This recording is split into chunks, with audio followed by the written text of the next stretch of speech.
दोस्तों, आप सभी को पुनः एक बार संजीत सिंह राठौर का प्यार भरा नमन। मित्रों, मैं इससे पहले अपनी हिंदी क्लास का एक वीडियो 15 से 16 मिनट का लेके आया था, जिसमें 7 से 8 मिनट या लगभग 5 मिनट के आसपास मुझे ये इंट्रोड्यूस करने में, ये बताने में ही टाइम किल हो गया था कि मैं अपना हिंदी का क्लास अपने यूट्यूब चैनल राठौर वर्ल्ड पर डालने जा रहा हूँ। इसके बाद मैंने व्याकरण को शुरू किया और उसमें प्रथम इकाई वर्ण की चर्चा हुई, जिसके विषय में हम लोगों ने देखा कि वर्ण मुख से निकलने वाली प्रथम ध्वनि जो भाषा की सबसे छोटी इकाई या प्रारंभ बिंदु है और यह एक अखंडित ध्वनि है। वर्ण से बड़ी इकाई अक्षर थी और अक्षर से बड़ी इकाई शब्द है, शब्द से बड़ी इकाई उपवाक्य और उपवाक्य से बड़ी इकाई वाक्य और वाक्य से बड़ी इकाई थी अनुच्छेद और अनुच्छेद से बड़ी इकाई थी भाषा। आज हम इस वीडियो में वर्ण का डिटेलिंग करेंगे, पूरी वर्ण व्यवस्था का अब डिटेलिंग होगा और वनडे एग्जाम का आज से निश्चित रूप से वर्ण व्यवस्था का क्लास शुरू हो रहा है और 100% मैं दावा कर रहा हूं और लिख के दे रहा हूं कि किसी भी वनडे एग्जाम में वर्ण व्यवस्था से 100% क्वेश्चन पूछा जाएगा। और यह भी मेरा दावा है कि आप मेरे वीडियो में पूरे मेरे साथ रहे तो आपका एक प्रश्न भी वर्ण व्यवस्था से गलत हो ही नहीं सकता। यह मेरा अनुभव है, मेरे 23 साल के टीचिंग करियर का अनुभव है। अब मैं उसको शुरू कर रहा हूं। वर्ण वर्ण वर्ण की डिटेलिंग चालू। वर्ण मित्रों, ये दो तरह का होता है। वर्ण का अस्तित्व दो रूपों में है, एक है स्वर और दूसरा है व्यंजन। एक है स्वर और दूसरा है व्यंजन। अब आप बताओ कि हमने लिख दिया कि एक वर्ण है स्वर और दूसरा वर्ण है व्यंजन, तो ये मान लेने की चीज नहीं है, समझने की चीज है कि जब इस वर्ण का नाम स्वर है तो स्वर क्यों पड़ा, देखो, और स्वर का अस्तित्व क्या है, इसके विषय में चर्चा कैसे की जा सकती है। मित्र, ये स्वर जो है, इस स्वर में मूल शब्द जो है वो स्व है। मूल शब्द क्या है? मूल शब्द स्व है और स्व का मतलब क्या होता है? अपना। स्व शब्द का अर्थ ही है अपना, यानी जिन वर्णों का उच्चारण स्वयं से होता है, अपने से होता है, वे वर्ण कौन से कहलाए जाने चाहिए? स्वर। मैं परिभाषा लिखूंगा या अभी मैं लिख देता हूं कि जिन वर्णों का उच्चारण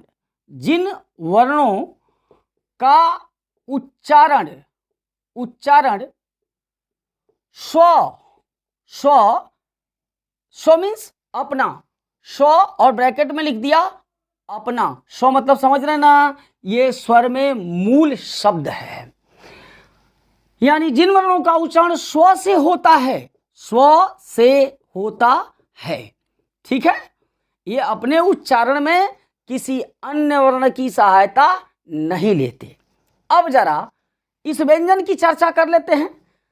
व्यंजन के विषय में देखें तो मैं आपको आने वाले समय में, एक संधि होती है स्वर संधि का, एक भेद है यण संधि, और यण संधि में जब आप किताब के पन्नों को खोल के करोगे ना तो जिंदगी में सोल्व नहीं हो पाएगा। किताबी फार्मूले से हट के मैं अपना देशज मसाला दूंगा और उससे उस ट्रिक को आप अपनाओ और कभी भी यण संधि गलत होगी ही नहीं। अभी वो मैं चर्चा नहीं कर रहा हूं, लेकिन मैं व्यंजन शब्द को तोड़ रहा हूं और मैं बोल रहा हूं ना कि यण संधि को चुटकी में उड़ा के खत्म करेंगे। तो बोला ये यण संधि का उदाहरण है और इसकी जब संधि होगी मित्र तो वी धन अंजन, क्या होगा? व्यंजन की संधि होगी वी धन अंजन। आपको पहले ही बता चुका हूं कि वी एक उपसर्ग है और वी का मतलब विशेष होता है, यानी वर्ण का विशेष स्वरूप क्या है? व्यंजन है। और विशेष बनने के लिए आप किसी न किसी की सहायता तो लोगे ही ना। अगर आप क्लास कर रहे हो, अगर मेरा वीडियो देख रहे हो, तो क्या आप सामान्य बनने के लिए देख रहे हो? नहीं, विशेष बनने के लिए देख रहे हैं। तो विशेष बनने के लिए आप अपने ही जैसे समानांतर या उच्च कोटि के लोगों से सहायता लेते हैं, जो सेल्फ डिपेंडेंट हैं उनसे सहायता लेते हैं, तो यह व्यंजन भी अपने उच्चारण को विशेष बनाने के लिए जिस वर्ण का उच्चारण स्वयं से होता है उससे सहायता लेता है। और यह सिद्ध होता है कि व्यंजन अपने उच्चारण में किसकी सहायता लेता है? स्वर की सहायता लेता है। तो इसके विषय में क्या लिखा जा सकता है? व्यंजन के विषय में क्या लिखा जा सकता है? ये अपने उच्चारण में किसकी सहायता लेंगे? में स्वर की सहायता लेते हैं। ये अपने उच्चारण में स्वर की सहायता लेते हैं, यानी बिना स्वरों के व्यंजन का उच्चारण नहीं हो सकता। अब जैसे आप देखो, हमने लिखा, एक व्यंजन लिखा क। क एक व्यंजन है, क एक व्यंजन है। और यहां आता हूं तो देखो मित्र, अ एक स्वर है। अगर आप बोल रहे हो क, तो क में आपको अ सुनाई दे रहा है, लेकिन जब आप बोल रहे हो अ, तो अ में क सुनाई नहीं दे रहा।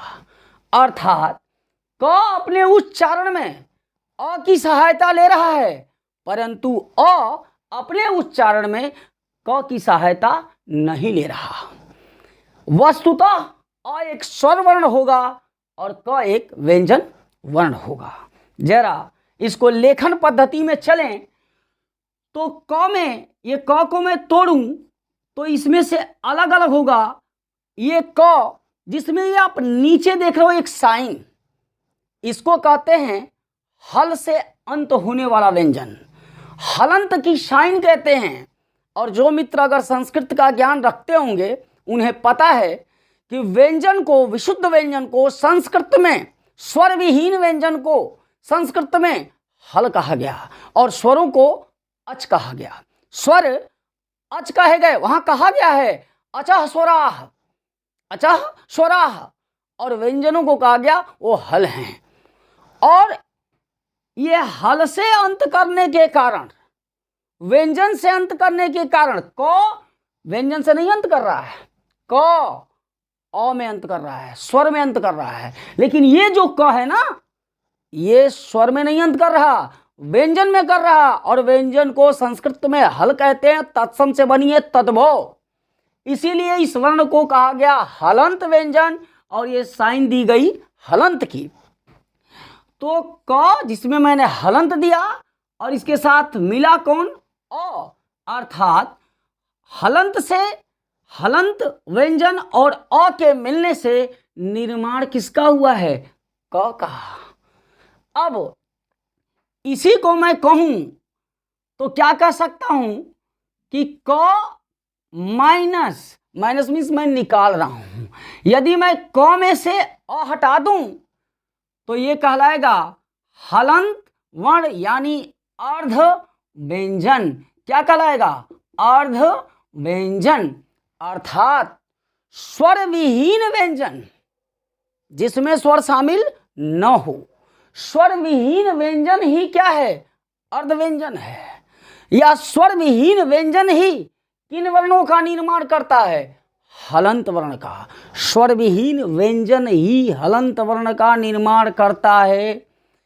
स्वर युक्त वर्ण, स्वर युक्त व्यंजन पूर्ण व्यंजन है और एक व्यंजन वर्ण के अंतर्गत एक हलंत वर्ण है और एक पूर्ण स्वर शामिल होता है। क्लियर? तो ये थी प्रकृति किसकी?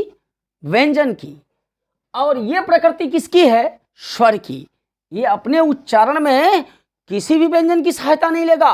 क से लेकर ज्ञ तक इनके उच्चारण में नहीं आएंगे। तो जिन वर्णों के उच्चारण में व्यंजन नहीं आते वो स्वर हैं और जिनके उच्चारण में स्वर आते हैं वो व्यंजन है। क्लियर? तो चलिए, अब ये चीज आप लोगों ने नोट कर लिया होगा। अब हमारी चर्चा किसकी होगी, किसके ऊपर होगी? आज पहले स्वरों के ऊपर, और स्वरों में चर्चा होगी इनकी संख्याओं को लेकर के। मैंने संख्याओं शब्द पे जोर दिया। आपको एक सत्य बात बता रहा हूं, मेरे स्टूडेंट्स जानते भी हैं कि जब स्वरों की संख्याओं की बात होती है तो दिमाग में दिग्भ्रमिता पैदा हो जाती है कि सर इस किताब में 10 लिखा है, इस किताब में 11 लिखा है। सर कोई गुरुजी आए 13 लिखवा दिए, कोई गुरुजी 11 लिखवा रहे हैं, कोई गुरुजी 7 लिखवा रहे हैं, कोई गुरुजी 4 लिखवा रहे हैं। बच्चा दिमागी रूप से डिस्टर्ब।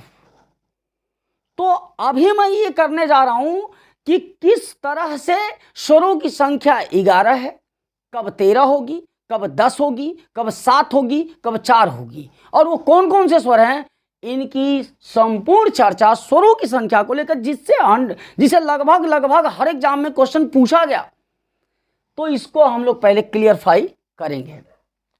तो जो स्वरों की संख्या की बात होगी तो स्वर का यानी वर्ण का अस्तित्व ही किस पर डिपेंड है, उच्चारण पर।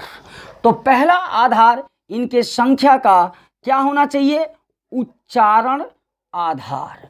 हम उच्चारण आधार की बात करेंगे कि उच्चारण आधार पर मैं यहां पे नोट कर दे रहा हूं सर, ये मैं आपको क्या क्लियर कराने जा रहा हूं, संख्या।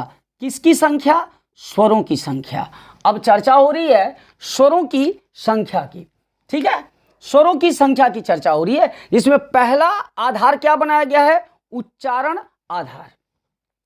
अगर उच्चारण आधार की बात करेंगे तो इसका उच्चारण तो स्वयं से होता है, इसमें किसी सूरत में व्यंजन नहीं आना चाहिए, यही शर्त है।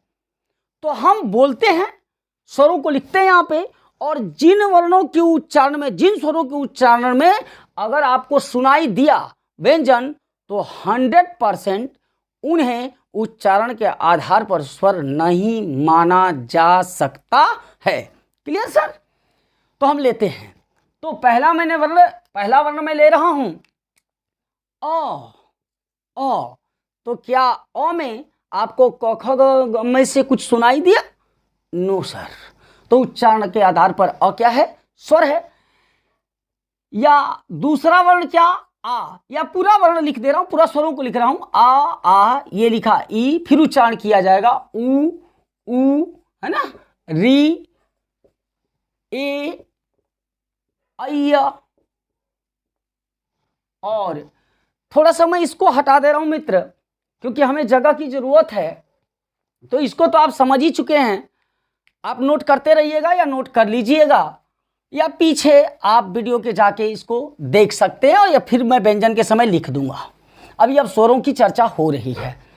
तो अ, आ, ई, उ, री, ए, ऐ, ओ और औ, इन वर्णों को मैंने लिखा, ठीक है। तो जरा आप भी मेरे साथ बोलो भाई, देख रहे हो यार, तो आप वीडियो देख रहे हो तो बोलो, प्रयोग करना होगा। मेरे क्लास में आप भी जानते हो यार, प्रयोग मायने रखता है। तो अ बोल रहे, तो क्या अ में क ख ग घ सुनाई दिया? नहीं सर। आ, नो सर। ई, ना, ये दीर्घ ई, नो सर। उ, हसु है, क्या सुनाई दिया क ख ग में से? नहीं सर। दीर्घ उ, नहीं सर। री, र सुनाई दे रहा है ना, इसलिए ये जो री है मित्र, री, ये उच्चारण के आधार पर, ध्यान रहे, उच्चारण के आधार पर स्वर नहीं कहलाया जाना चाहिए, क्योंकि इसके उच्चारण में आपको व्यंजन की अनुभूति हो रही है। तो री उच्चारण के आधार पर कतई स्वर नहीं हो सकता। ए, क्या क ख ग सुनाई दिया? नो। ऐ, नो। ओ, नहीं। औ, नहीं। इसके बाद का स्वर मैं नहीं लिखा हूं, अंग, और ये लिखा अह। तो आप जब अंग बोल रहे हो, अंग, तो ध्वनि कहां चली जा रही है? नासिका में। और उच्चारण में स्वरों का उच्चारण कभी नासिका से नहीं होता, क्योंकि ये जो नासिका से वर्ण उच्चारित होते हैं, आप व्यंजन संधि में देखोगे कि वो वर्ण में अनुनासिक कहलाते हैं, और अनुस्वार वहां म में बदलता है, और अनुस्वार का म में बदलना यह सिद्ध करता है कि किसी स्वर का उच्चारण नासिका से नहीं होना चाहिए, जबकि अंग का उच्चारण किससे हुआ है? नासिका से हुआ, और इसमें आपको व्यंजन की झलक दिखी। अतः उच्चारण के आधार पर अंग भी स्वर नहीं है। जब आपने बोला इसको आह, आह, अंत में सुनाई दे रहा है ना व्यंजन, में व्यंजन सुनाई दे रहा है ना, ह आ रहा है कि नहीं आ रहा, इसलिए उच्चारण के आधार पर अह भी स्वर नहीं होगा। तो अब काउंट कर लेते हैं कि उच्चारण के आधार पर कितने स्वर हुए। तो उच्चारण के आधार पर 1 2 3 4 5 6 7 8 9 10। तो उच्चारण आधार पर स्वरों की संख्या कितनी हो गई साहब, 10 हो गई ना। अब आगे बढ़ते हैं, उच्चारण आधार पर स्वरों की संख्या 10। अब आगे बढ़ें, अब बात करते हैं कि आपने एक चीज सुना होगा अपने जीवन में, मात्रा। क्या सुना होगा, मात्रा। आपसे मैं पूछूं मात्रा क्या है, मात्रा क्या है, तो आप बोलोगे ना सर आप ऐसे लिखिए क पर ई की मात्रा। आप क्या बोलते हो, क पर ई की मात्रा, क पर ऊ की मात्रा। अभी बोलते हैं कि नहीं साहब, क पर ए की मात्रा, यही मात्रा है।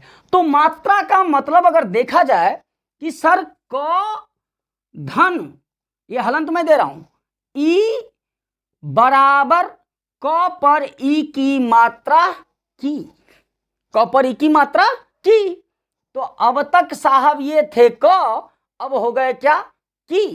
इट मीन्स कि व्यंजन में स्वर मिला, व्यंजन में स्वर के मिलने से, व्यंजन में स्वर के मिलने से व्यंजन के रूप परिवर्तन को, व्यंजन में कौन मिला, स्वर, व्यंजन में स्वर के मिलने से व्यंजन के रूप परिवर्तन को क्या कहा गया, मात्रा कहा गया, मात्रा कहा गया ना। अर्थात व्यंजन के रूप परिवर्तन की जिम्मेदारी, व्यंजन में मात्रा निर्माण करने की जिम्मेदारी किसके पास है, स्वर के पास है। किसके पास है, स्वर के पास। तो एक बात तो तय हो गई ना कि जो जो वर्ण अगर व्यंजन के रूप परिवर्तन के लिए जिम्मेदार होंगे, मात्रा निर्माण के लिए जिम्मेदार होंगे, वे मात्रा आधार पर, और ये सर ओरल था, उच्चारण आधार था, और ये लेखन आधार है, तो मात्रा या लेखन आधार पर वे स्वर कहलाए जाने चाहिए। ठीक है, तो अब फिर मैं प्रैक्टिकल करता हूं, मात्रा की बात करता हूं। चलिए जरा आप क्लास 1 2 3 4 की कहानी देखते हैं। तो वहां क्या कहा गया, गुरुजी ने कहा क पर अ की मात्रा क पर आ की मात्रा का, क पर ई की मात्रा की, क पर ई की मात्रा की, क पर ऊ की मात्रा कु, क पर ऊ की मात्रा कु। अब यहां पर यह मैटर अटका है, ये उच्चारण के आधार पर स्वर नहीं था। अगर मैं आपसे एक शब्द बोलूं लिखने को, कृपा, आपने क्या लिखा, कृपा, तो आप बोलते हो सर क में री की मात्रा, क में ये कृपा, ये क में री की मात्रा और प में आ की मात्रा। आप यहां मात्रा शब्द यूज करते हो, क में री की मात्रा, प में आ की मात्रा, अर्थात मात्रा आधार पर ये स्वर है। री मात्रा का निर्माण कर रहा है, व्यंजन का रूप परिवर्तित कर रहा है, इसलिए मात्रा आधार पर री स्वर है। अगर देखूं क पर ए की मात्रा, क पर ए की मात्रा, क पर ओ की मात्रा को, क पर ओ की मात्रा को, क्या अगर मैं एक शब्द लिखूं कंगाल, क्या लिखा, कंगाल, तो आप कहोगे क पर अंग की मात्रा, ग पर आ की मात्रा और ल में अ की मात्रा, कतई अगर ये बोलते हैं तो ये गलत है। क्या बोला जाता है, क्या वर्ण विच्छेद करके बोले, क पर अनुस्वार, इसको आप क्या बोलते हैं, क्या यहां क का स्वरूप परिवर्तित हुआ है, नो। और आप बोलते भी क्या हो, जैसे क में री की मात्रा बोले, आप क में अंग की मात्रा या क पर अ की अंग की मात्रा नहीं बोल सकते हैं। क पर अनुस्वार, ग में आ की मात्रा और ल में अ की मात्रा, अर्थात ये वर्ण मात्रा का निर्माण नहीं कर रहा है। इट मीन्स मात्रा या लेखन आधार पर अंग स्वर नहीं है। अगर फिर बात करूं बालकः, ये लिखा ना, इसको अह बोला जाता है, बालकः, तो बोला ब में आ की मात्रा, ल में अ की मात्रा, क में क्या बोलते हैं, अह की मात्रा ना।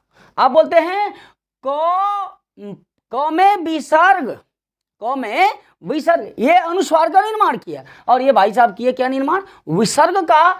और यहाँ क व्यंजन के रूप में कोई भी परिवर्तन नहीं आया, अतः अंग और अह कभी मात्राओं का निर्माण नहीं करते।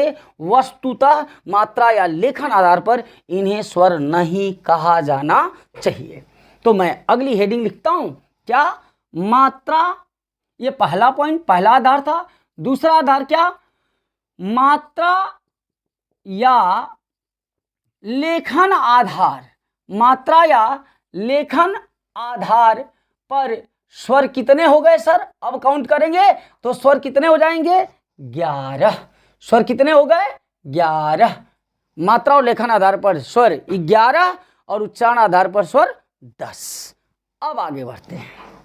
अब मैटर आया कि सर आप इतनी देर से संख्या बता रहे हो, ये अंग और अ हैं क्या? आखिर ये हैं क्या? तो एक बात आप समझिए कि इन दो वर्णों का जन्म स्वर परिवार में तो हुआ है, लेकिन इनका कर्म जो है ना स्वर परिवार में या स्वर परिवार के सदस्यों जैसा नहीं है। आप लोगों ने सुना होगा कि भाई ब्राह्मण परिवार से बिलोंग करता है या कुछ भी, मैं क्या बोलूं, इस परिवार से बिलोंग करता है तो परिवार के अनुसार उसका कर्म होना चाहिए। लेकिन इनका जन्म हुआ है विवेकानंद के परिवार में और इनका सारा कर्म जो है वो बगदादी जैसा है। बगदादी, भाई मैं गलत सेंस नहीं दे रहा हूं, यानी ये जिस परिवार में जन्म लिए उस परिवार का कर्म ही नहीं कर रहे हैं। इट मीन्स ये इनका, इसका जब प्रयोग होता है ना तो आप कहते हो संधि में आप पढ़ोगे कि स्वर से स्वर के मिलने से स्वर का निर्माण होता है और व्यंजन के स्वर से मिलने से व्यंजन का निर्माण होता है। तो ये अंग जो है ना वहां अनुस्वार म में बदलता है। व्यंजन संधि में बताया अनुस्वार म में बदलता है। संसार, समधन, सार, तो अनुस्वार तो म में बदल गया साहब। तो ये तो स्वर का काम नहीं किया। इट मीन्स अंग का जन्म तो स्वर परिवार में है लेकिन कर्म स्वर का नहीं। और अह का प्रयोग आप सीधे सीधे विसर्ग संधि में करते हैं। दोनों पदों के अंदर विद्यमान स्वर और स्वर के मिलने से, व्यंजन और स्वर के मिलने से विद्यमान पद में अशुद्धियों को दूर करने के लिए ये भाई साहब का प्रयोग किया जाता है। और ये गंगाजल है, गंगाजल छिड़क देंगे संधि में, दोनों पदों की अशुद्धियां, सारे पदों की अशुद्धियां क्या हो जाएगी? समाप्त हो जाएगी। ये मैं टेलर बता रहा हूं, संधि का फिल्म होगी संधि में।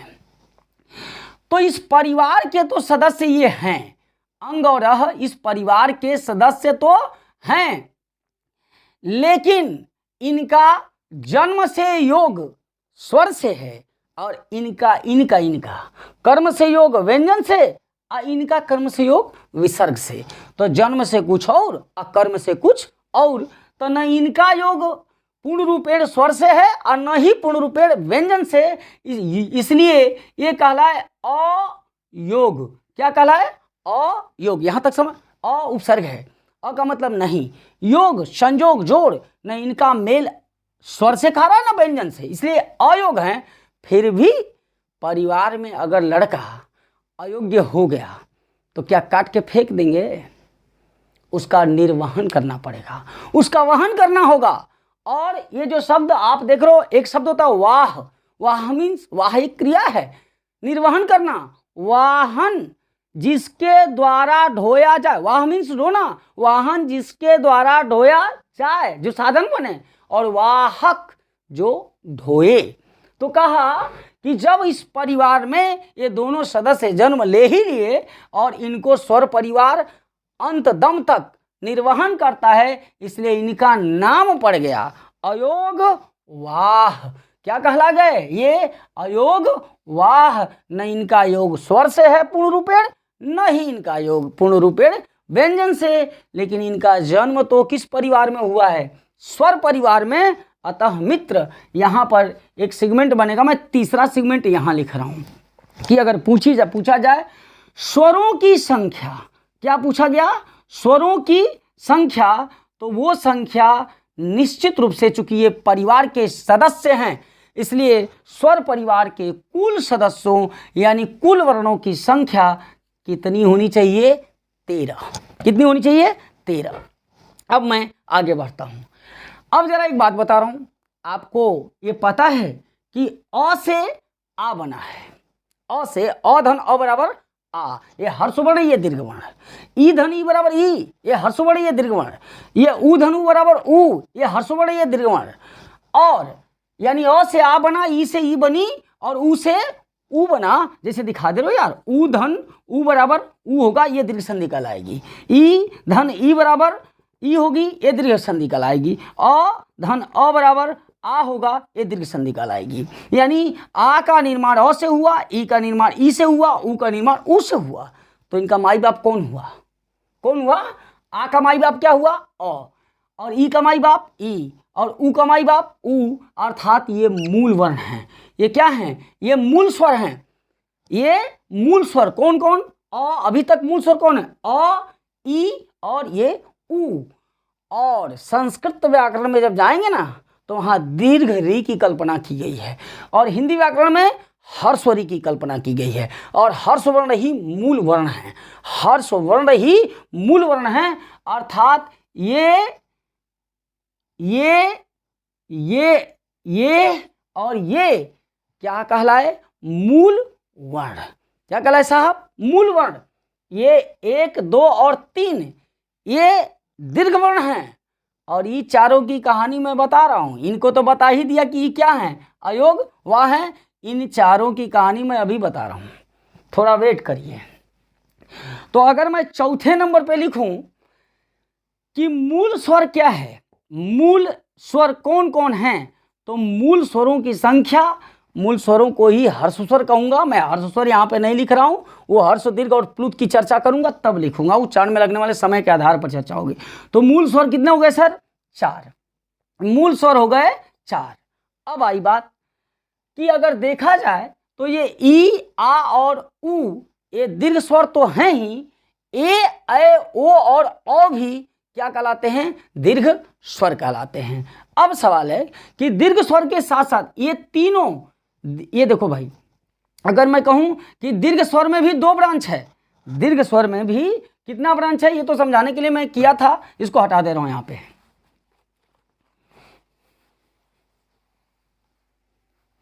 अब देखिए, अगर मैं कहूं यहां पे संख्या डिनोट करा रहा हूं, ये दीर्घ स्वर, दीर्घ स्वर में भी 2 ब्रांच है। एक दीर्घ स्वर क्या है? ये मूल दीर्घ हैं, ये मूल दीर्घ हैं, ये मूल दीर्घ, और ये हैं संयुक्त दीर्घ। ये क्या है? संयुक्त दीर्घ, जिन्हें संयुक्त स्वर भी कहा जाता है। इन्हें क्या कहा जाता है? संयुक्त स्वर। वो कौन कौन है? जैसा बात को समझिए, संयुक्त का मतलब होता है कि जैसे आपने पानी में पानी डाला तो पानी की मात्रा बढ़ गई, तो पानी की बढ़ी हुई मात्रा दीर्घ कहलाती है। आपने पानी में दूध डाला तब भी पूरी मात्रा तो बढ़ेगी, लेकिन साहब गुण तो बदल जाएगा ना, गुण बदलेगा कि नहीं बदलेगा? और वो गुण बदलने से वो गुण संधि कहलाती है, और इन वर्णों का, इनका और इनका साहब का गुण में निर्माण होता है, और इन दोनों का निर्माण होता है वृद्ध में। तो ये संयुक्त स्वर हो गए। जैसे बनता है क्या? अ और ई के मिलने से, अ का उच्चारण स्थान में बताऊंगा, कंठ है इसका तालव्य है, निर्माण हुआ ए का, और अ से ए के मिलने से निर्माण हुआ ए का, अ से ऊ के मिलने से निर्माण हुआ ओ का, और अ के ओ से मिलने से निर्माण हुआ औ का। ठीक, इसलिए चूंकि ये 2 भिन्न उच्चारण वाले वर्णों से मिलकर बने हैं, इसलिए इनका नाम, इन चारों का नाम पड़ा संध्य स्वर। संध्य स्वर संयुक्त दीर्घ या संयुक्त स्वर। संधि के उपरांत बनने के कारण इन चारों स्वरों का नाम क्या पड़ा? संध्य स्वर या संयुक्त स्वर कहा गया इन्हें, संयुक्त या संध्य स्वर। संध्य स्वर, ये संध्य स्वर। तो अगर क्वेश्चन बनाता है कि संयुक्त दीर्घ या संयुक्त स्वर या संध्य स्वरों की संख्या कितनी है, तो वो संख्या मात्र 1, 2, 3 और 4 है। ये संयुक्त स्वरों की संख्या क्या है? 4। और मूल दीर्घ की संख्या कितनी है? 1, 2, 3। लेकिन दीर्घ स्वरों की संख्या पूछेगा तो हो जाएगा 4 और धन 3 बराबर 7। ये मैटर आप समझ गए? दीर्घ स्वरों की संख्या हो जाएगी 7, मूल दीर्घ हो जाएंगे 3, संयुक्त दीर्घ, संयुक्त स्वर या संध्य स्वर हो जाएंगे 4। तो 4, 3, 7 और 4 मूल स्वर, 7, 4, 11 और 2 अयोग वाह मिलकर स्वर परिवार की रचना करते हैं। इस तरह वो संख्या 13 तक पहुंच जाती है। तो मूल स्वर 4 हो गए, मैं 5वें पर नंबर पर लिख रहा हूं दीर्घ स्वर। तो दीर्घ स्वर ये मैं समझाने के लिए बताया था कि कैसे कैसे अलग होते हैं। दीर्घ स्वर की संख्या 7 है, जिसमें मूल दीर्घ 3 है और संयुक्त दीर्घ या संयुक्त स्वर या संधि स्वर 4 हैं। तो लेकिन मैं अभी दीर्घ स्वर लिख रहा हूं ना, तो दीर्घ स्वरों की संख्या या दीर्घ स्वरों की संख्या कितनी हो जाएगी? कुल मिला के 7। मूल स्वरों को हर्ष स्वर के नाम से भी जाना जाता है। यहां तक हम पहुंच गए ना सर? तो ये थी संख्या किसकी? किसकी थी? स्वरों की। कैसे कैसे आप बताओगे? उच्चारण आधार पर 10, मात्रा या लेखन आधार पर 11, स्वरों की संख्या 13, मूल स्वर 4 और दीर्घ स्वर 7 या संध्य स्वर। दीर्घ स्वरों को ही मैं यहाँ पे और ये कर ले रहा हूँ। दीर्घ स्वर तो दीर्घ स्वर तो कितने हो जाएंगे? दीर्घ स्वर कितने हैं? 7। ठीक। और अगर संयुक्त संध्य स्वर पूछा जाए, यहाँ पे एक और हेडिंग बना दे रहा हूँ। क्या? 6वां संध्य स्वर। संध्य स्वर या संयुक्त स्वर। संध्य स्वर या संयुक्त स्वर। तो संध्य स्वरों या संयुक्त स्वरों की संख्या कितनी है? 4। संध्य स्वरों या संयुक्त स्वरों की संख्या कितनी है? 4। मैटर समझ गए कि नहीं समझ गए? और मूल दीर्घ अगर पूछ दिया, मूल दीर्घ 7वां मूल दीर्घ। मूल दीर्घ ये मूल स्वर है साहब, और ये मूल दीर्घ पूछ दिया तो मूल दीर्घ वर्णों की संख्या कितनी है?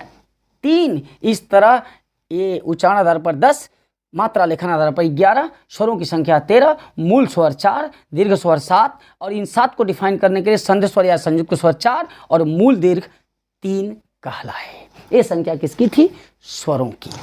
अब स्वरों की संख्या के बाद हम लोगों की चर्चा अब किस पर चलेगी? व्यंजनों की संख्या पर। अब इस पे हम बात करेंगे, व्यंजनों की संख्या की बात करेंगे। तो अगर व्यंजनों की संख्या की बात करें तो सर आप लोगों ने नोट कर लिया होगा, मैं यहां से इसको हटाता हूं, यहां से इसको, इस सेक्शन को हटा रहा हूं, क्योंकि अब हमें चर्चा करनी है किसकी? व्यंजनों की। व्यंजनों के संख्या की चर्चा करनी है। तो जब व्यंजनों की संख्या की चर्चा होगी तो देखिए सर, व्यंजनों की संख्या की चर्चा में ये जो व्यंजन है, जैसे व्यंजनों में आपको पता है 5 वर्ग होता है। जैसे क्लास होता है ना, तो भाई लेखपाल के बैच में क्या एसएससी का बच्चा बैठ सकता है? सीजीएल का बच्चा को हम दरोगा के बैच में बैठा देंगे तो सिलेक्शन होगा? कोई सवाल ही नहीं होता होने का। सीजीएल का बच्चा सीजीएल में, 10th का बच्चा 10th में, 9th का बच्चा 9th में, यानी एक वर्ग के अंदर विद्यमान बच्चों का सिलेबस, बच्चों का गुण, बच्चों का लगभग उम्र और अवस्था बराबर होनी चाहिए। ठीक है। तो जब वर्ग बना तो ये व्यंजन वर्णों में 5 वर्ग हैं। कवर्ग, चवर्ग, टवर्ग, तवर्ग, पवर्ग। कवर्ग, चवर्ग, टवर्ग, तवर्ग, पवर्ग। और एक वर्ग में 5 वर्ण हैं। एक वर्ग में 5 वर्ण, कुल वर्ग 5। तब 5 गुणे 5 बराबर 25। 5 गुणे 5 बराबर 25। कवर्ग में 5, क ख ग घ अंग, चवर्ग च छ ज झ ये सब होता। तो 5 गुणे 5 बराबर 25, जिन्हें वर्ग के वर्ण या स्पर्श व्यंजन के नाम से जाना जाता है। क्लियर? मैं आपको बाद में बताऊंगा कि पहले क क्यों लिखा जाएगा, प काहे नहीं लिख सकते। लड़का कह सकते भैया ऐसा है कि हम क नहीं लिखेंगे गुरुजी, हम पहले च से शुरू करेंगे, हम ट से शुरू करेंगे। वो कह सकता है हमारी स्लेट है, हमारी पेंशन है यार, मैं फीस दे रहा हूं तो च से क्यों नहीं शुरू कर सकता हूं, ट से क्यों नहीं शुरू कर। इसका उत्तर आपको देगा अल्प प्राण और महाप्राण का निर्माण, अघोष और सघोष का निर्माण। तो अभी मैं उत्तर नहीं दे रहा हूं, क्योंकि इसकी चर्चा मैं बाद में करूंगा। तो अब मैं बात करूं, व्यंजनों की संख्या की बात हो रही है सर, तो इसमें मैं पहला लिख रहा हूं क्या? वर्ग के वर्ण। पहला क्या लिखा? वर्ग के वर्ण। वर्ग के वर्ण। अभी मैंने क्या कहा? कितने वर्ग हैं? 5। क वर्ग, च वर्ग, ट वर्ग, त वर्ग, प वर्ग। तो वर्गों की संख्या 5 और एक वर्ग में कितने वर्ण? 5। तो 5 गुणे 5 बराबर 25। वर्ग के वर्णों की संख्या कितनी हो गई? 25, जो कहां से कहां तक हैं? क से म तक। क से म तक क्या कहलाए? वर्ग के वर्ण, या इन्हें ही स्पर्श व्यंजन भी कहा जाता है। यानी मैं थोड़ा सा इसको और ऐसे किया और यहां लिखा स्पर्श व्यंजन। स्पर्श व्यंजन पहला या वर्ग के वर्ण स्पर्श व्यंजन या वर्ग के वर्ण 5 वर्ग, एक वर्ग में 5 वर्ण, तो वर्ग के वर्णों की संख्या 25 जो क से म तक हैं, ये स्पर्श व्यंजन कहलाया। जो दूसरा सेक्शन हुआ किसका, व्यंजन का, वो कहलाया अंतःस्थ। क्या कहलाया, अंतःस्थ। इसकी चर्चा जरा मैं बाद में कर रहा हूं, इसके पीछे रीजन है, मैं आपको बताऊंगा, लेकिन मैं तीसरे की जरा चर्चा करके इनकी चर्चा करूंगा, तब बताऊंगा इनका नाम अंतःस्थ। ये स्पर्श वर्ण इसलिए है ना, इनके उच्चारण में जिह्वा जो होती है मुख के अंदर, मुख के भिन्न भिन्न भागों को स्पर्श करती है, इसलिए साहब ये स्पर्श वर्ण है। ये अंतःस्थ क्यों है, ये चर्चा होगी। लेकिन जो तीसरा है उसका नाम है, क्या नाम है सर, ऊष्म वर्ण, या इन्हें कहा गया घर्षी। क्या कहा गया, घर्षी या संघर्षी। क्या कहा गया सर, ऊष्म, घर्षी या संघर्षी। ये किताब में आप देखोगे तो क्या लिखा है, श और ह। मालूम, जरा आप तीनों स से बोलो। पहले स जिसे तालव्य स कहते हैं, अगर उससे बोलते हो सलजम, तो आप यहाँ अपने हाथ के आगे मुंह, ये हाथ को रखो मुंह के आगे, सलजम, तो आपको वायु में गर्मी महसूस होगा। या आप ओरल बोलते हो सलजम, तो ये जो जिह्वा है वो जाके तालू को ऐसे रगड़ रही है, ऐसे साहब, ऐसे तालव्य है, तो वायु कंठ से निकलती है और उस समय जिह्वा में रगड़ होता है। और वायु और जिह्वा के और तालू के रगड़ से पैदा क्या होती है, उष्मा शब्द संज्ञा है और उसमें शब्द विशेषण है, गर्मी पैदा होती है। और चूंकि इन वर्णों का अस्तित्व घर्षण के उपरांत पैदा होता है, ये आपस में संघर्षी की संधि समरनघर्षी घर्षण करते हैं, तो और ये गर्मी पैदा करने के कारण इन वर्णों का नाम पड़ा उष्म या संघर्षी। जो कौन कौन है, तालव्य श, मूर्धन्य श, दंत श। अब कहेंगे ह कैसे है गुरुजी, ह तो ह तक कंठ ध्वनि है, पूरी अंगुली डाल दोगे ह, लेकिन अंगुलियां डाल के जरा स बोल लो तो, दिक्का, नहीं बोल रहे हो, हा बोले, कंठ है यार। और पूरे 52 वर्णों में सबसे ज्यादा वायु अगर निकलती है, किस वर्ण के उच्चारण में निकलती है, ह के, और यही महाप्राण का निर्माण करता है। तो इसमें जिह्वा के ऊपर से वायु का घर्षण होता है, और ऊपर से जिह्वा के वायु के घर्षण के कारण इस वर्ण के उच्चारण में भी उष्मा पैदा होती है। तदोपरांत ये वर्ण भी किसमें चला गया, उष्म या संघर्षी में। अब बात इनकी करते हैं, बचे हुए हैं य, र, ल और व। जब आप बोलते हो य, आप बोल के देखिए जरा, आप जरा ऐसे ऐसे प्रैक्टिकल कर लो भाई। जैसे आप बोलो क, य, तो आपको ये यहाँ रखो, यहाँ रखो, हैं, आप बोलो क रखे हो ना भाई, प्रयोग कर मर्दवा, प्रयोग तो करेंगे परी भाई। क, य बोल रहे हो ना, तो वायु अंदर जाती है, अंतः माने अंदर, और आस्था संस्कृत की धातु है। आस्था मीन्स रुकना या ठहरना, आस्था तिष्ठ से रूप चलता है भाई। संस्कृत के कुछ विद्वान भी देख रहे होंगे वीडियो को, तो अंतः में, अंदर में, जब वायु अन्य वर्णों के उच्चारण में वायु कंठ से बाहर निकलती है, और य, र, ल और व के उच्चारण में वायु अंदर जाती है। इसलिए वायु के अंतः भाग में जाने के कारण इन वर्णों का नाम पड़ा अंतःस्थ। ये व्याकरणिक कारण है। एक और इसका व्याकरणिक कारण है कि चूंकि यह वर्ण, ये वर्ण स्पर्श व्यंजन और उष्म व्यंजन के अंतः में स्थित होते हैं। ये वर्ण स्पर्श व्यंजन और उष्म व्यंजन के अंतः में स्थित होते हैं, ये कारण से भी इनका नाम अंतःस्थ पड़ा। और इनकी संख्या कितनी है, 4। ये साहब 4 और ये साहब भी 4, य, र, ल और व, और संख्या कितनी हो गई, 4। अब अगर इस तरह देखें तो ये वर्ण कुल कितने हो गए सर, 25, 4 29 और 4 33। 25, 4 29, 4 33। तो यहाँ व्यंजन वर्णों की संख्या कितनी हो गई? 33। अब एक बात आप जानना चाहेंगे, किताबों में नहीं लिखा है, कुछ किताबों में मैं आपको बता रहा हूं, महसूस करना। इन 33 वर्णों में से कवर्ग का क ख ग घ, चवर्ग का च छ ज झ, टवर्ग का ट ठ ड ढ और तवर्ग का त थ द ध, पवर्ग का प फ ब भ, यानी पंचमाक्षर को छोड़ के, अनुनासिक वर्णों को छोड़ करके, अंतःस्थ वर्णों को छोड़ के और ऊष्म वर्णों को छोड़ के, ये जो शेष है ना, एक वर्ग में 4 एक वर्ग में 4, 4 चौके 16, इन्हें ही मूल व्यंजन कहा जाता है। इन 16 वर्णों को क्या कहा जाता है? मूल व्यंजन।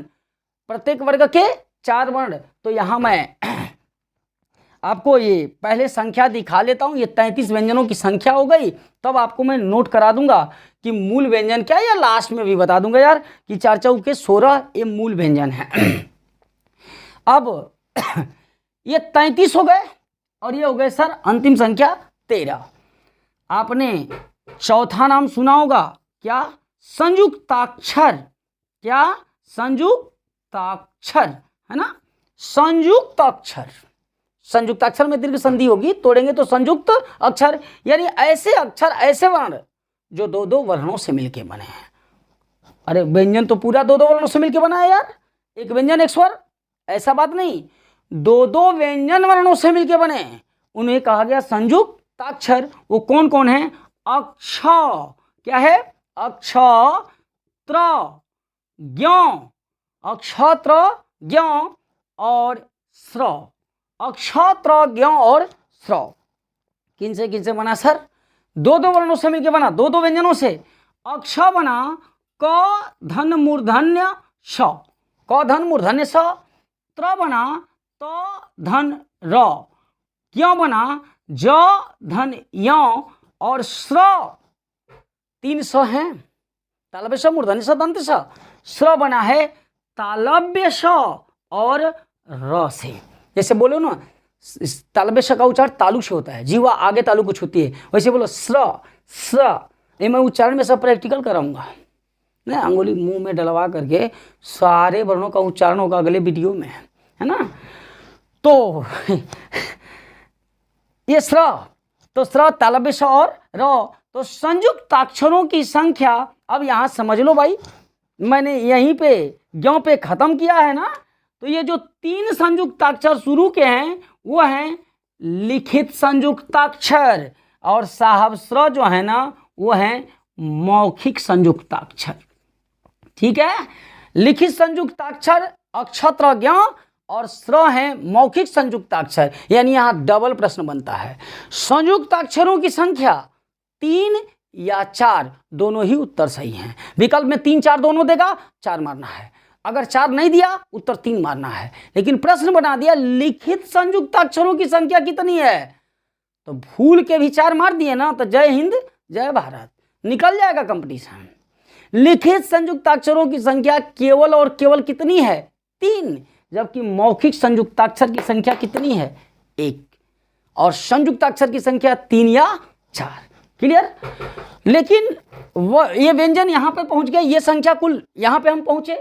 अब एक चर्चा कर लेते हैं, चूंकि नीचे जगह नहीं है तो मैं ऊपर में एक जगह बना के लिख रहा हूं कुल वर्णों की कितनी संख्या है, या यहां पर एक स्पेस बन रहा है सर, आप लोगों ने उसको लिख भी लिया होगा, देख भी लिया होगा। इसको मैं हटा रहा हूं यहां से, और अब चर्चा होगी।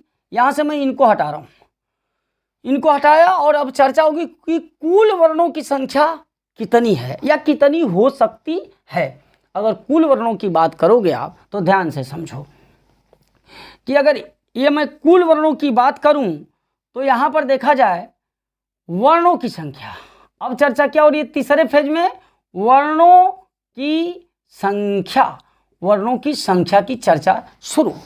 तो वर्णों की संख्या में देखें तो आपने देखा, अगर कल पूछ दिया कि उच्चारण के आधार पर वर्णों की संख्या कितनी है, उच्चारण के आधार पर वर्णों की संख्या कितनी है, तो आपको मालूम है ये संख्या हो जाएगी, स्वर कितने हो गए, स्वर कितने हो गए 10। वर्णों की संख्या में अगर पहला क्वेश्चन बनाया उच्चारण आधार, उच्चारण आधार, ये मानक हिंदी व्याकरण है, मानक हिंदी व्याकरण में ये बातें तय हैं। उच्चारण आधार पर 10 स्वर हैं और कितने व्यंजन हैं ये मालूम है, व्यंजन कितने हैं, किस आधार पर, उच्चारण आधार पर 35 हैं। 2 ड के नीचे बिंदु, ढ के नीचे बिंदु, जिन्हें उत्क्षिप्त या द्विगुण व्यंजन कहा जाता है, जिन्हें उत्क्षिप्त या द्विगुण व्यंजन कहा जाता है। तो उच्चारण के आधार पर, या यहां मैं नोट भी कर दे रहा हूं, ये स्पर्श व्यंजन हो गए, यहां तक पहुंचे, मैं यहां 5वें पॉइंट पे यहां नोट कर दे रहा हूं। उच्चारण आधार पर, उच्चारण आधार पर व्यंजन, उच्चारण आधार पर साहब जो व्यंजन है ना वो कौन कौन है, 33 व्यंजन और प्लस 2 ठो द्विगुण व्यंजन। द्विगुण कौन कौन, ड ऐसे नीचवा बिंदु और ये ढ ऐसे नीचे बिंदु, या और कुल संख्या कितनी हो जाती है 35। अर्थात उच्चारण आधार पर वर्णों की संख्या 10 और 35 कितनी हो जाती है 45। ये प्रश्न ध्यान रहे, ये प्रश्न उच्चारण आधार पर है। अगर बोला स्वरों की संख्या, अब दूसरा क्या है, दूसरा पॉइंट मूल वर्णों की संख्या पूछा, क्या मूल वर्णों की संख्या, मूल वर्णों की संख्या।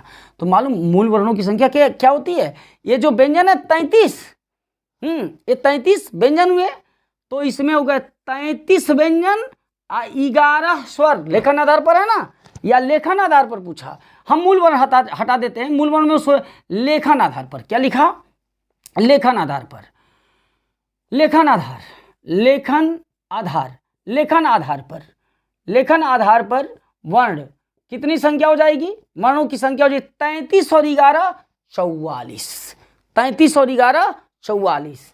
अब आते हैं कुल वर्णों की संख्या, किनकी संख्या सर, कुल वर्णों की संख्या। तो देखो तीसरे पॉइंट पर कुल वर्ण या वर्णों की संख्या, कुल वर्ण या वर्णों की संख्या, इसको जरा ध्यान से समझना, नहीं आएगा तो भैया बार बार देख लेना या कमेंट बॉक्स में लिखना। कुल वर्णों की संख्या देखते हैं जरा, देखो भाई हम क्या देखें, 33 व्यंजन, क्या है 33 व्यंजन, और अंतिम स्वरों की संख्या, कुल स्वरों की संख्या कितनी है 13, स्वरों की संख्या कितनी है 13, ठीक है। अब क्या बोला कि ये द्विगुण या उत्क्षिप्त व्यंजन कितने हैं 2, और लिखित संयुक्ताक्षर कितने हैं 3, और मौखिक संयुक्ताक्षर कितना है 1, है ना, एक मौखिक संयुक्ताक्षर 1। अब इनको जोड़ो जरा, 33 3 36 10 46 2 48 और 3 51 और 1 52, यानी वर्णों की संख्या या कुल वर्णों की संख्या कितनी है 52 है, ठीक। तो ये ध्यान रहे, उच्चारण आधार पर वर्णों की संख्या 45 है, मानक हिंदी व्याकरण इसको सिद्ध किया है, पृथ्वीनाथ पांडे ने सिद्ध किया 45 है। लेखन आधार पर वर्णों की संख्या 44, कुल वर्णों की संख्या 33 व्यंजन 13 स्वर 2 उत्क्षिप्त या द्विगुण और ये 3 लिखित संयुक्ताक्षर और 1 मौखिक संयुक्ताक्षर बराबर 52। समझे कि नहीं समझे। आज ये 52 हो गई। आज हम लोगों ने विस्तृत अध्ययन किया किसकी संख्या के विषय में, स्वरों की संख्या के विषय में और व्यंजनों के संख्या के विषय में, और उसमें देखा कि मूल स्वर क्या हैं, दीर्घ स्वर क्या है, ह्रस्व स्वर क्या है, संयुक्त स्वर क्या है, संधि स्वर क्या है, मात्रा या लेखन आधार पर स्वरों की संख्या कितनी है, ये प्रमाणित भी किया गया है। फिर आप लोगों ने देखा उच्चारण आधार पर कैसे प्रयोग धर्म करा के हमने ये बात सिद्ध किया है। फिर स्पर्श व्यंजनों की संख्या 25 है, वो कैसे आपने देखा, अंतस्थ क्यों इन्हें कहा गया, उसमें या संघर्षी क्यों कहा गया, फिर संयुक्ताक्षर कौन होते हैं और कैसे होते हैं, फिर कुल वर्णों की संख्या निकाली गई, इतनी चर्चा की गई। अगले वीडियो में मित्र जब हम मिलेंगे तो चर्चा होगी उच्चारण स्थान की। हम भी थोड़ा टाइम तो लग रहा है लेकिन एक एक चीज़ों को क्लियर करना चाहते हैं, एक एक बिंदु पर डिस्कशन करना चाहते हैं। तो अगली जो बात होगी वो होगी उच्चारण स्थान के, कि उच्चारण स्थान की, किसकी उच्चारण स्थान, वर्णों के उच्चारण स्थान की और अल्प प्राण और महाप्राण, अघोष और सघोष की। ठीक है, तब तक के लिए आप लोग अपनी तैयारी में जम के लग जाइए। Best of luck everybody. और संघर्ष ही जीवन का मूल मंत्र है। और देखो, आज आपको आपके जोश को बढ़ाने के लिए मैं एक बात कहना चाहता हूं कि समर में जो चोट खाता है, संघर्ष तो करना पड़ेगा ना। संघर्ष ही जीवन का दूसरा नाम है। तू इतना मेहनत कर, इतना मेहनत की, मेहनत भी तू तेरी मेहनत को क्या करे, सलाम करे। समर में जो चोट खाता है उसी का मान होता है। छुपा उस वेदना में अमर बलिदान होता है। और जब चोट खाता है एक पत्थर, छेनी और हथौड़े का, तो वही पत्थर किसी मंदिर में भगवान होता है। Best of luck, good night.